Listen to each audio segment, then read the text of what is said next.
Hey folks, Jeff Holbrook. Here's some more drive-by philosophy. Today we have a quote from Erma Bombeck. There's nothing sadder in this world than to awake Christmas morning and not be a child.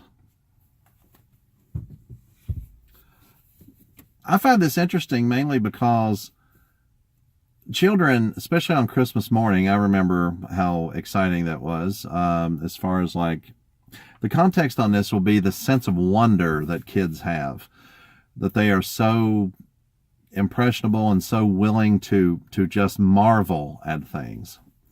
Like I said, the magic of Christmas morning.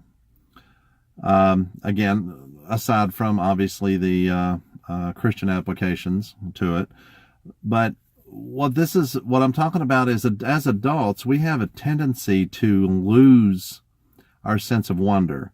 All the humdrum existence, your boss is getting on you, all these bad things are happening. We get so bogged down in everyday detail that we don't stop and appreciate hearing the birds sing, which they're singing everywhere. They're constantly singing everywhere when you step outside. Even in the city, you can hear them a lot of times. And you don't appreciate the beauty of that. There's audio beauty and there's, physical beauty that you can see with your eyes. And we stop noticing. I remember once I used to have a job where I had to drive all over the state. And so in the early morning hours, I would see sunrises. I would see all kinds of really cool things as I was driving home, back to work so I could go home.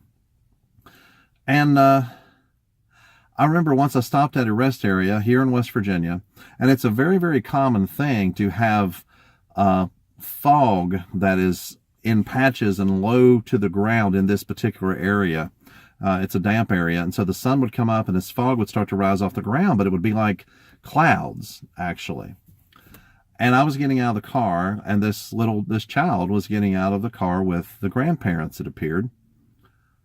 And all of a sudden, the kid gets out of the car and is just looking around, something I had taken totally for granted. And he says, "Look, Grandpa, clouds close to the ground." And I'm like, whoa. And so I start looking. The sun is coming at an angle, so you've got these big rays coming through the cloud, and again, the cloud is almost reachable with your hand. And you see these beautiful sun rays coming through the clouds, coming through the fog, and everything like that. And I just stopped, and I thought, I'm going to enjoy this. And I just stopped, and I just looked and just marveled at the beauty of this.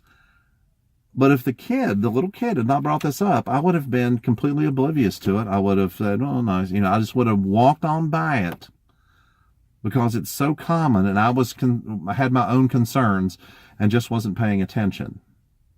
I think it'll do us some good from time to time to stop, listen, look, smell, and appreciate God's creation. Think deeply today.